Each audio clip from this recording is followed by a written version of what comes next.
Pixar's Elemental appears to have flamed out at the box office. What factors exactly led audiences to throw cold water on the prospects of this charming-looking animated flick from a once reliable studio?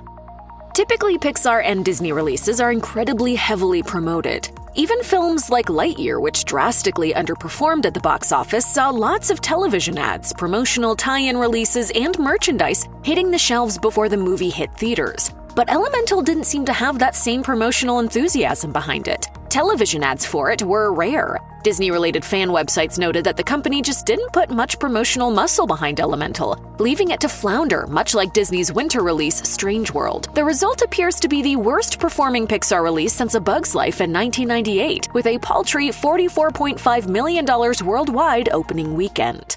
This was not supposed to happen! Worse, when Pixar did try to get people talking about the film, they caused a mild PR disaster. A tweet featuring Ember, one of the movie's leads, and a fire elemental parodied the poster art for Turning Red. The tweet proclaimed, "Unleash your wildfire side with this burning red poster straight from Element City."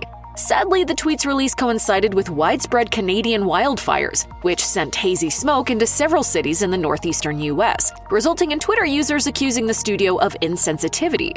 The tweet was deleted, but it's emblematic of the lack of thought that went into the promotion of the film at large. It's possible that Pixar's offering was simply muscled out by other recently released animated films, such as Spider-Man Across the Spider-Verse. Or perhaps Disney chose to allocate its marketing resources to Indiana Jones and the Dial of Destiny, or it already spent them on The Little Mermaid. Whatever the case, it's very clear that the movie didn't get a whole lot of marketing attention before being released. Pixar fans usually turn to the studio for the exciting and unusual. Whether it's a tale of toys that become sentient when people aren't around, a rat whose sole ambition in life is to become a gourmet chef, a family of superheroes who have to live incognito thanks to government restrictions, or a robot surviving in a post-apocalyptic world who finds purpose in true love, this is a company that knows how to create unusual, original stories that still reflect real life.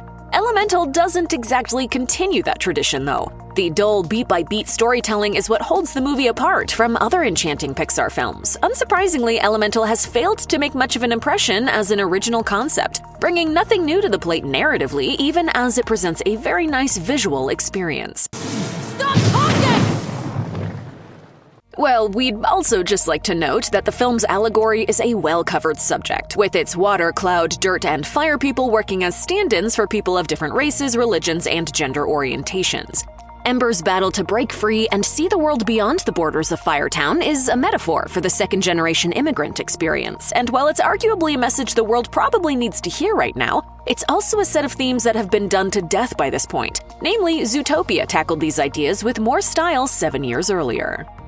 There's nothing this summer box office loves more than family-friendly movies, but theaters are currently awash with other films that kids and parents seem to be finding much more interesting, or at least more entertaining movie-going experiences than Elemental. Spider-Man Across the Spider-Verse, Disney's own live-action remake of The Little Mermaid, Transformers: Rise of the Beasts, and springtime holdovers Guardians of the Galaxy Volume 3 and the Super Mario Bros. Movie have all proven to be stiff competition.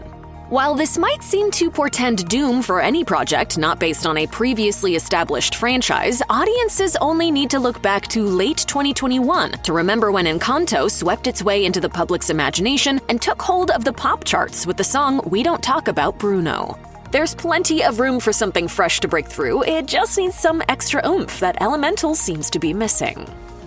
To put it bluntly, the cast of Elemental doesn't have any big-name actors to buoy it up to greater success. The film's best-known performers are Wendy McClendon-Covey, who voices Gale, and Catherine O'Hara, who plays Brooke Ripple. Comedy fans certainly know both their names, but they're not necessarily proven box office draws.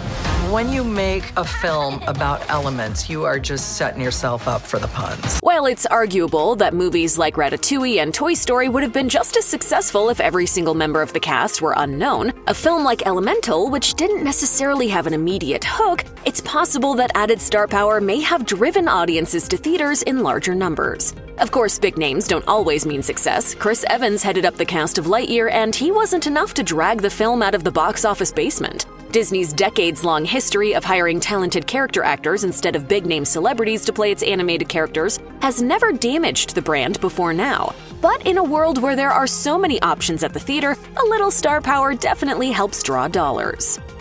One has to wonder if Disney's decision to put 3 Pixar films, all of them intended to be big-screen successes, directly on Disney Plus had an impact. The COVID-19 pandemic, of course, meant that theatrical releases weren't feasible in 2020 and 2021, and the company also clearly wanted to drive subscriptions to the streamer. There's some evidence that these decisions may have changed habits. Some analysts have claimed that making so many of Disney's films direct to streaming has taught families that they don't need to head to theaters to see them. That said, it doesn't seem to apply in every case. The Little Mermaid was a box office hit with families, eventual Disney Plus release or not. So if families are willing to show up to see some Disney productions in movie theaters, why was Elemental such a miss? Maybe it's just a Pixar thing. It's worth noting that the last Pixar movie to really score at the box office was Toy Story 4 in 2019. It's clear that Pixar is struggling to recapture a fresh point of view and find new ways to tell its stories. The studio has definitely produced original, unique work before. Hopefully, it will be able to climb back to those auspicious heights with time.